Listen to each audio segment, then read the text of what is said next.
இனிய உறவுகளுக்கு அன்பான வணக்கம். நான் உங்க குருசாமி பொண்ணு. எல்லாரும் இன்னைக்கான மணி சேவிங் அமௌண்ட் எடுத்து வச்சிட்டீங்களா? எடுத்து வைக்கல அப்படின்னா மறக்காம எடுத்து வச்சுருங்க. இன்னைக்கு இதையும் தெரிஞ்சுக்கோங்க அப்படின்ற டாப்பிக்கோட இன்னைக்கான வீடியோ வந்து நம்ம ஸ்டார்ட் பண்ண போகிறோம். நேற்று என்ன பார்த்தோம்? பட்ஜெட் எப்படி போடணும், ப்ராப்பராக பட்ஜெட் போடுறதுக்கு என்னென்ன விஷயங்களெல்லாம் நம்ம ஃபாலோ பண்ணணும் அப்படின்னு நிறையா விஷயங்களை தெரிஞ்சுக்கிட்டோம். அந்த வீடியோவை நீங்கள் செக் பண்ணல அப்படின்னா அந்த வீடியோவை செக் பண்ணிவிட்டு இந்த வீடியோ பாருங்கள். அப்போ தான் உங்களுக்கு நல்லாவே புரியும். இப்போ வாங்க நம்ம வீடியோக்குள்ளே போகலாம். லைக் பண்ணுங்க, ஷேர் பண்ணுங்க, கமெண்ட் பண்ணுங்க. பக்கத்துல இருக்கிற பெல் ஐகான் நம்ம சேவிங்ஸ் பண்ணுறோம் இல்லையா? அப்படி சேவிங்ஸ் பண்ணும்போது சில விஷயங்களை வந்து நம்ம நோட் பண்ணிக்கணும். இதுவுமே நம்ம பட்ஜெட் நோட்டில் வந்து எழுதி வச்சுக்கணும். நீங்கள் வந்து கோல்டு சீட் போட்டிருந்தீங்க அப்படின்னா அந்த ஸ்கீமை வந்து எப்போ வந்து போட்டிருக்கிறீங்க, ஒவ்வொரு மாதமும் நீங்கள் பே பண்ணும்போது எவ்வளோ கோல்டு வந்து உங்களுக்கு என்ட்ரி ஆகிருக்கு அப்படின்னு சொல்லி எல்லா விஷயங்களையுமே அந்த நோட்டில் வந்து நோட் பண்ணிக்கோங்க. நீங்கள் ஆன்லைனில் பண்ணுறவங்களா இருந்தீங்க அப்படின்னா ஓகே, மேக்ஸிமம் நம்மளுக்கு ஆன்லைனில் வந்து ரெக்கார்டு இருக்கும். சில நாள் வந்து அந்த ஃபோன் வந்து நம்மளுக்கு ரிப்பேர் ஆகிறதுக்கு அந்த மாதிரி கூட சான்ஸ் இருக்குது. அதே மாதிரி கார்டு வச்சுருந்தீங்க அப்படின்னா அந்த கார்டு தொலைஞ்சு போக்குறதுக்கு கூட சான்ஸ் இருக்குது இல்லையா? அப்போது நம்மளோட ஐடி என்ன, எவ்வளோக்கானோ நம்ம தங்கத்தை வந்து சேர்த்துருக்குறோம், எந்த தேதியில் அமௌண்ட் பே பண்ணியிருக்கிறோம், நம்மளோட கஸ்டமர் ஐடி என்ன, இப்படின்னு எல்லா விஷயங்களையுமே நம்மளோட பட்ஜெட் நோட்டில் நீங்கள் கண்டிப்பாக எழுதியிருக்கணும். நம்ம ஏதாவது கோல்டு ஜுவல் வந்து அடகு வச்சுருந்தோம் அப்படின்னா எந்த தேதியில் நம்ம அடகு வச்சுருக்கிறோம், எவ்வளோ இன்ட்ரெஸ்ட் வந்து நம்ம மந்த்லி பே பண்ணணும், ரெகுலராக நம்ம மந்த்லி இன்ட்ரெஸ்ட் வந்து பே பண்ணிக்கிட்டு இருக்கிறோமா, அப்படி பே பண்ணோம் அப்படின்னா எந்த தேதியில் நம்ம இன்ட்ரெஸ்ட் பே பண்ணிட்டு இருக்கிறோம், இல்லை இன்ட்ரெஸ்ட் பே பண்ணாமையே விட்டுட்டோமா, இப்படின்னு எல்லா விஷயங்களையுமே எழுதணும்.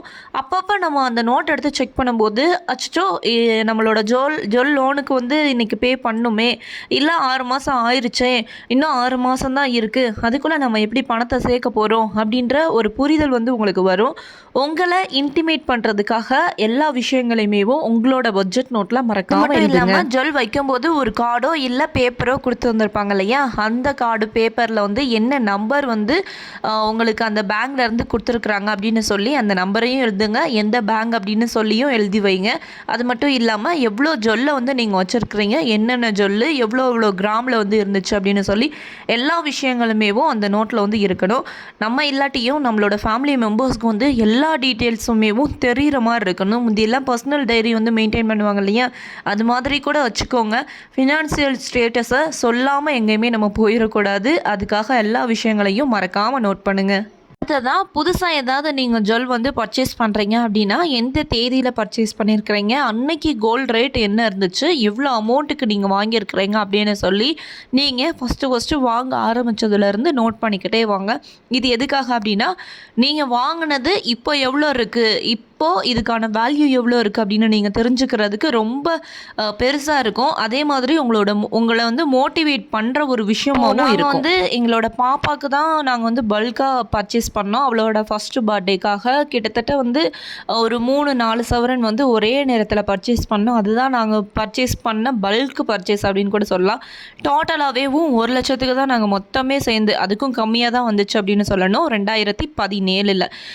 ஆனால் இப்போ அதோட வேல்யூ 2 லட்சத்துக்கும் அதிகம். இந்த மாதிரி தான் ஒவ்வொரு வருஷமாக எவ்வளோ நீங்கள் வந்து சேர்த்துருக்குறீங்க அப்படின்னு சொல்லி வருஷம் இதை வந்து நீங்கள் பார்க்கும்போது போன வருஷத்துக்கும் இந்த வருஷத்துக்கும் நான் இவ்வளோ சேர்த்துருக்குறேன், என்னால் இவ்வளோ பண்ண முடிஞ்சிருக்கு அப்படின்னு சொல்லி கம்பேர் பண்ணி பார்க்குறதுக்கு உங்களுக்கு ஒரு மோட்டிவாக இருக்கும். அடுத்த வருஷம் இதை விட கொஞ்சம் பெட்டராக பண்ணணும், இல்லை இன்கம்மை இன்க்ரீஸ் பண்ணுறதுக்கு என்னென்ன சோர்ஸ் இருக்குது அப்படின்னு சொல்லி அப்போ தான் நீங்கள் வந்து யோசிக்கவே ஆரம்பிப்பீங்க. உங்களோட சேவிங்ஸாக இருக்கட்டும், இன்வெஸ்ட்மெண்ட்டாக இருக்கட்டும், எல்லாத்தையுமே நம்ம மறக்காமல் நோட் பண்ணணும். இப்போ வரைக்கும் நானும் இந்த விஷயத்த பண்ணலை, ஆனால் எல்லா பில்ஸையுமே பத்திரமா எடுத்து வச்சிருக்கிறேன். நான் வாங்க போகிற ஒவ்வொரு ஜொல்லுமே என்னோட பட்ஜெட் நோட்டில் வந்து மறக்காமல் இருக்கும். அது சீட் ஏதாவது போட்டிருந்தீங்க அப்படின்னா அது எந்த மாதிரியான சீட்டு டைப் வந்து நீங்கள் போட்டிருக்கிறீங்க, ஏல சீட்டாக இருக்கலாம், வார சீட்டாக இருக்கலாம், இல்லை வார சந்தாவாக இருக்கிறதுலாம், மாத சீட்டாக இருக்கலாம், இப்படின்னு எந்த டைப்பில் வந்து நீங்கள் போட்டிருக்கிறீங்க. நான் வந்து மாத சீட்டு தான் வந்து போட்டிருக்கிறேன். மாதம் வந்து எவ்வளோ அமௌண்ட்டை நான் கட்டிக்கிட்டு இருக்கிறேன், எந்த மாதம் எடுத்தால் எனக்கு எவ்வளோ அமௌண்ட்டு கிடைக்கும் அப்படின்னு சொல்லி என்னோட டைரியில் எப்போவுமே நான் எழுதி வச்சுருப்பேன். இதை வந்து நான் கார்டு எடுத்து பார்க்கணும் அப்படின்றதெல்லாம் இல்லையா? கார்டு எங்கேயோ இருக்கும். கார்டு வந்து பொதுவாக ஊரில் தான் இருக்குது. நான் வந்து ஊரில் தான் சீட்டு போட்டுட்ருக்கிறேன்.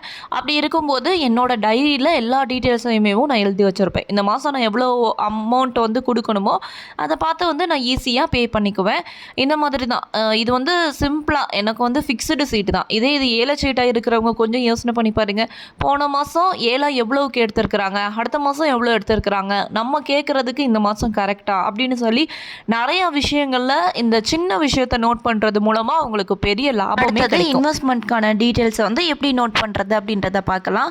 என்னென்ன மெத்தட்லலாம் நீங்கள் வந்து இன்வெஸ்ட் பண்ணிக்கிட்டு இருக்கிறீங்க, ஆர்டி போடுறீங்களா, எஃப்டி போடுறீங்களா, அதுக்கான டீட்டெயில்ஸ் எல்லாம் உங்களோட டைரியில் மறக்காமல் நோட் பண்ணி வைங்க. எந்தெந்த மாதம் வந்து நீங்கள் பே பண்ணுறீங்க. இப்போ எஃப்டி போட்டீங்க அப்படின்னா அதுக்காக ஒரு பாண்டு கொடுப்பாங்க இல்லையா, அந்த பாண்டில் உங்களுக்கான ஐடி நம்பர் என்ன இருக்குது அப்படின்னு சொல்லி எல்லா விஷயங்களுமே உங்களோட டைரியில் இருக்கணும். ஆர்டி போட்டீங்க அப்படின்னா ஆர்டிக்கான ஐடி, மாதம் எவ்வளோ அமௌண்ட் வந்து பே பண்ணிகிட்டு இருக்கிறீங்க, மாதத்தோட முடிவில் உங்களுக்கு எவ்வளோ அமௌண்ட் வந்து கிடைக்கும் அப்படின்னு சொல்லி எல்லா டீட்டெயில்ஸும் அதில் இருக்கணும். இது மட்டும் இல்லாமல் வேறு ஏதாவது ஸ்கீம்ஸில் நீங்கள் வந்து பணம் சேர்த்துட்ருக்குறீங்க அப்படின்னா எந்த ஸ்கீமில் நீங்கள் அமௌண்ட் போடுறீங்க அப்படின்னு புரிதல் வந்து எல்லாருக்குமே இருக்கணும். அந்த நோட்டை பார்த்தாங்க அப்படின்னா எல்லாருக்குமேவும் எல்லா டீட்டெயில்ஸும் தெரிஞ்சுக்கிற மாதிரி இருக்கும். அப்போ தான் உங்களுக்குமேவும் அது ஒரு மோட்டிவ் கிடைச்ச மாதிரி இருக்கும். எஸ்எஸ்ஒய் பண்ணுறீங்க உங்கள் குழந்தைங்களுக்காக அப்படின்னா மாதம் எவ்வளோ அமௌண்ட் பே பண்ணிகிட்ருக்கீங்க, எந்த மாதம் எவ்வளோ பே பண்ணீங்க, ஏதோ அடுத்த மாதம் வந்து இதை விட கொஞ்சம் அதிகமாக பண்ணீங்களா, மாதத்துக்கு இன்னொரு மாதம் அதிகமாக பண்ணியிருக்கிறீங்களா, எவ்வளோ நாள்லேருந்து பண்ணிக்கிட்டு இருக்கிறீங்க இப்படின்னு சொல்லி எல்லா விஷயங்களையுமே நம்ம தெரிஞ்சுக்கலாம் இல்லையா. இன்சூரன்ஸ் ஏதாவது எடுத்திருந்தீங்க அப்படின்னா எந்த இன்சூரன்ஸ் எடுத்திருக்கிறீங்க, எவ்வளோ லேக்குக்கு இன்சூரன்ஸ் எடுத்திருக்கிறீங்க, அதில் யார் யாரோட நேம் எல்லாம் இன்க்ளூட் ஆகிருக்கு, இன்சூரன்ஸ் ஐடி நம்பர் என்ன அப்படின்னு சொல்லி அத்தனை விஷயங்களுமே உங்களோட டைரியில் மறக்காமல் எழுதுங்க. அடுத்தது 5வது விஷயம் கடனை பொறுத்த வரைக்குமேவும் இந்த கோட்டை வந்து நீங்களே படிச்சுக்கோங்க. கடன் வந்து யார்கிட்ட வாங்கியிருக்கிறீங்க, எப்போ வாங்கினீங்க, எவ்வளோ நாளில் திருப்பி கொடுக்கணும், மாதம் எவ்வளோ இன்ட்ரெஸ்ட் வந்து பே பண்ணிக்கிட்டு இருக்கீங்க, இது இஎம்ஐயாக இருந்தாலும் சரி, லோனாக இருந்தாலும் சரி, இஎம்ஐயாக இருந்தீங்கன்னா எப்போ எடுத்தீங்க, இன்னும் எவ்வளோ நாள் பே பண்ணணும், ப்ரீ க்ளோஸ் பண்ணுறதுக்கு ஆப்ஷன் இருக்கா, அப்படி இருந்துச்சு அப்படின்னா இப்போ 5 மாதம் தான் இருக்குது அப்படின்னா இன்னும் 5 மாதத்துக்கு எவ்வளோ அமௌண்ட்டை பே பண்ணணும், அப்படி பே பண்ணோன்னா நம்மளோட இஎம்ஐ வந்து க்ளோஸ் ஆயிரும் இல்லையா. க்ளோஸ் ஆகும்போது அந்த இஎம்ஐயோட பணத்தை எடுத்து என்ன பண்ண போகிறோம் அப்படின்ற எல்லா கால்குலேஷனுமேவும் நீங்கள் ஃபிங்கர் டிப்பில் வச்சுக்கணும்.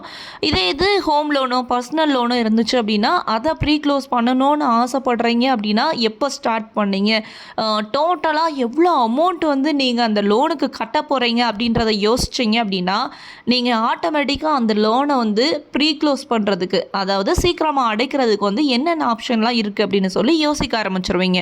உங்களுக்கே தெரியும், ஹோம் லோன் எடுத்தவங்களுக்கும் சரி, பர்சனல் லோன் எடுத்தவங்களுக்கும் சரி, எவ்வளோ அமௌண்ட் அதிலேருந்து எக்ஸ்ட்ரா கட்டிக்கிட்டு இருக்கீங்க அப்படின்னு சொல்லி.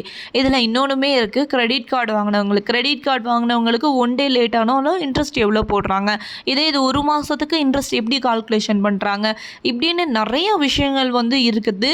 நீங்கள் லோனோ இஎம்ஐயோ கிரெடிட் கார்டோ எதாக இருந்தாலும் சரி, அதை சீக்கிரமாக அடைக்கிறதுக்கு என்னென்ன வழியெல்லாம் இருக்குது அப்படின்னு யோசிக்கணுன்னா ஃபஸ்ட்டு உங்களுக்கு என்னென்ன கடன் இருக்குது அப்படின்னு சொல்லி நோட்ஸ் எடுங்க. நோட்ஸ் எடுத்ததுக்கு அப்புறமா அதை வந்து நீங்கள் ஸ்னோபால் மெத்தடில் க்ளோஸ் பண்ண போகிறீங்களா இல்லை அவலான்ச் மெத்தடில் க்ளோஸ் பண்ண போகிறீங்களா இப்படின்னு சொல்லி ரெண்டையும் டிவைட் பண்ணுங்கள். டிவைட் பண்ணதுக்கப்புறமா உங்களுக்கான மெத்தடை சூஸ் பண்ணி மாதம் அதுக்கான பிளானை வந்து பண்ணுங்கள். இதுக்கு அடிப்படையேவோ என்னென்ன கடன் இருக்குது அப்படின்னு சொல்லி நீங்கள் தெரிஞ்சுக்கிறது மட்டும்தான். கண்டிப்பாக இந்த வீடியோ பார்த்ததுக்கப்புறமா உங்களோட எல்லா கடனையுமேவும் நீங்கள் எழுதி அதுக்கான ப்ரீ க்ளோஸ் பண்ணுறதுக்கான சோர்ஸை உருவாக்குவீங்க அப்படின்ற நம்பிக்கையோட இந்த கண்டென்ட்டை நான் முடிக்கிறேன். நம்மளோட குட்டி என்ஜாய்மெண்ட் எல்லாருக்குமே வெளியில் போய் இருக்கிற இடத்த விட்டுட்டு வேறு இடத்துக்கு போய் 1 நாள் 2 நாளாவது ரொம்ப சந்தோஷமாக இருக்கணும் அப்படின்ற ஆசை வந்து எல்லாருக்கும் இருக்கும் இல்லையா. அப்படி அந்த ஆசைக்காக நீங்கள் ஒவ்வொரு மாதமும் எவ்வளோ பணம் சேர்த்துக்கிட்டு இருக்கிறீங்க அப்படின்னு மறக்காமல் எழுதுங்க. இது வந்து உங்களுக்கு ஒரு பூஸ்டப் கொடுத்த மாதிரி இருக்கும். 1 வருஷமாக சேர்க்குற பணத்தை வச்சு எங்கே போகலாம் அப்படின்னு சொல்லி பிளான் பண்ணி வச்சுருக்கிறீங்க. அப்படி போகிற மாதிரி இருந்துச்சு அப்படின்னா அங்கே போகும்போது எங்கே வந்து நீங்கள் ஸ்டே பண்ண போகிறீங்க, என்னென்ன பிளேசஸ் எல்லாம் பார்க்கலாம் அப்படின்னு சொல்லி பிளான் பண்ணியிருக்கிறீங்க அப்படின்னு ஒவ்வொன்றையுமேவும் சர்ச் பண்ணி கொஞ்சமாக டீட்டெயில்ஸ் கலெக்ட் பண்ணி எல்லாத்தையுமேவும் ப்ராப்பராக ரெடி பண்ணிவிட்டு அதுக்கப்புறமா அங்கே போங்களேன்.